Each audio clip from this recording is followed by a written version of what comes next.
Hey everyone, this is Louisa Munson. You might know me as Mrs. M, and you're listening to the highlights of our ebook Should I Move to Portugal, which is celebrating the first 5 years of our family life in this amazing country.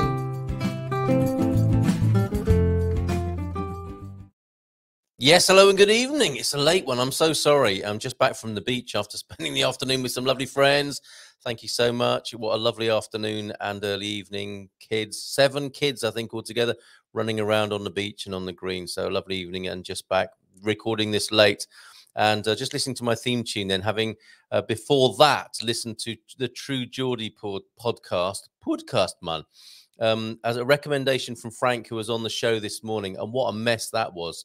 Thank you for everybody for bearing with me this morning and hanging around until I rescheduled a second show due to user error, basically, my fault.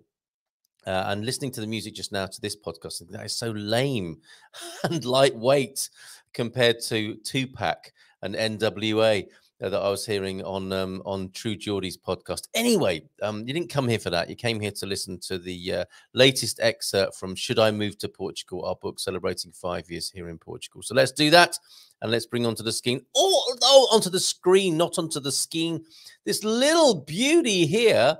I think that's a better background, don't you? Mate, I don't know, black, white. Oh, that looks better. So comfort, food, and car park kitty. Sorry it's so late in the day. We'll get it up straight up onto YouTube and onto the podcast in just a moment. But here we are in Portugal. It's still September here in Portugal, 5 years earlier, 5 years previously. Louisa's mum, if you've been tuning in so far to the story, you'll know that Louisa's mum had a fall soon after we arrived here, a bad fall, some sort of neurological problem. And it's thought to be the cause of it. And we still don't know what's going on back in the UK whilst we're doing our best to get started on our new life in Portugal. So emotionally, we are cross-eyed, hoping for the best in the UK whilst looking at the future in a foreign country. And it's hard to focus on our Portuguese vision with constant concern for family back home. What to do? Well, we did this among other things, we did this in his witty way. And you might have seen this only yesterday morning. My more recent good Portuguese best bud, man in the north, Vitor Costa, he asks his visiting American clients, you know, we have MC Donald's here, the American restaurant. Yes, we have one here. Would you like to go? Well, do you know that?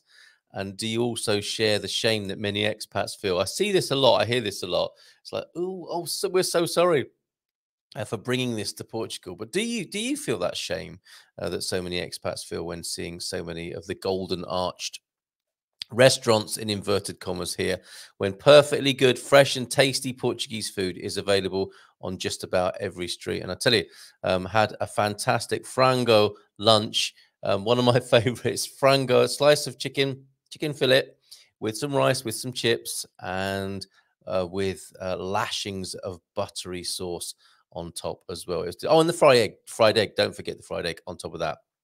So, yeah, there is great Portuguese food available. You're never more than about 10 feet away from a Portuguese decent lunch or dinner.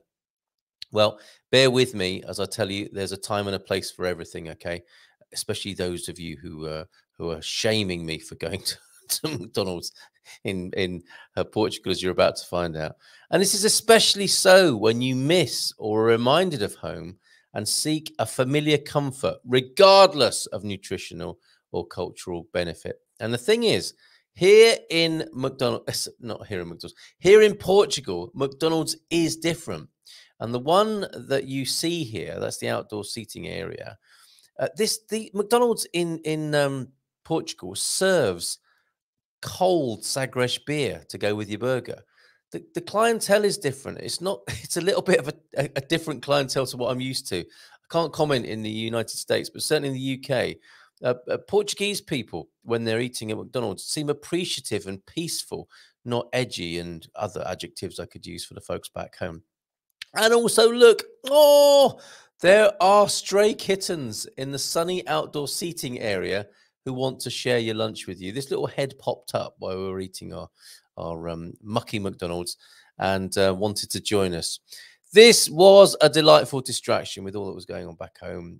These familiar flavors, if not strictly speaking foods, technically, have calmed our nerves here and offered comfort. And when you've been here for more than a year without succumbing to a possibly nasty taste of home, then you can judge me. So there you go. That's the picture at MC Donald's in Tamar, featuring the magic bus in the background, as you might be able to see there if you're watching the video, our camper van. September 2017, and that delightful stray kitten wandering about in the outdoor seating area of MC Donald's there in Tamar. Thank you so much for tuning in, for listening in today.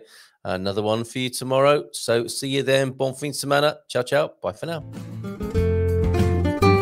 So we hope you're enjoying listening to our adventures. Don't forget that Good Morning Portugal is all about helping you to feel at home in Portugal. And if you'd like to know more about how we can help you on your journey, just go to www.goodmorningportugal.com.